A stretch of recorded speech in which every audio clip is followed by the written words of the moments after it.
hot water after criticizing the Biden administration for the U.S.'s involvement in the Russia-Ukraine conflict. In a recent interview with CNN, Rogers called President Joe Biden a war criminal for, quote, fueling the fire in Ukraine. Well, he's fueling the fire in the Ukraine for a start. That is a huge crime. Why won't the United States of America encourage Zelensky, the president, to negotiate, obviating the need for this horrendous war that's killing. You're blaming. We don't know how many Ukrainians. But you're blaming the party that got invaded. Come on, you've got it reversed. Well, that's you know, any war. When did it start? What you need to do is look at the history, and you can say, well, it started on this day. You could say it started in 2008. Okay, it's basic. This war is basically about the action and reaction of NATO pushing right up to the Russian border, which they promised they wouldn't do when Gorbachev negotiated the withdrawal of the USSR from the whole of Eastern Europe. When you say this, then I have to say, what about our role as liberators? You of all people. You have no role as liberators. World War II? World War II? You got into World War II because it's Pearl Harbor.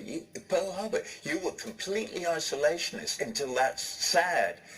That devastating. I would argue we were always going to get in, and that pushed us in. But thank God the United States got in, right? You lost your father in World War II. Thank God the United States. But thank God the Russians had already won the bloody war almost by then. Don't forget, 23 million Russians died, protecting you and me from the Nazi menace. And you would think the Russians would have learned their lesson from war and wouldn't have invaded Ukraine. Well, you, with all your reading, I would suggest to you, Michael, that you go away and read a bit more and then try and figure out what the United States would do if the Chinese were putting nuclear-armed missiles into Mexico and Canada. The Chinese are too busy encircling Taiwan as we speak. Okay? They're not encircling Taiwan. Taiwan is part of China. And that's been absolutely accepted by the whole of the international community since 1948.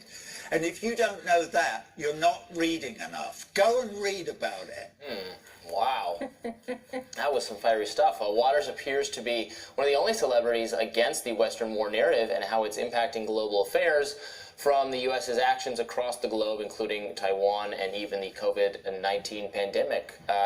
Makes a lot of reasonable points in that interview. What was so fascinating is how this interview was framed by the kind of liberal, establishment media as, And by the way, I like that guy. That's Michael Smerconish. I've been on his show before. He has a lot of independent thoughts.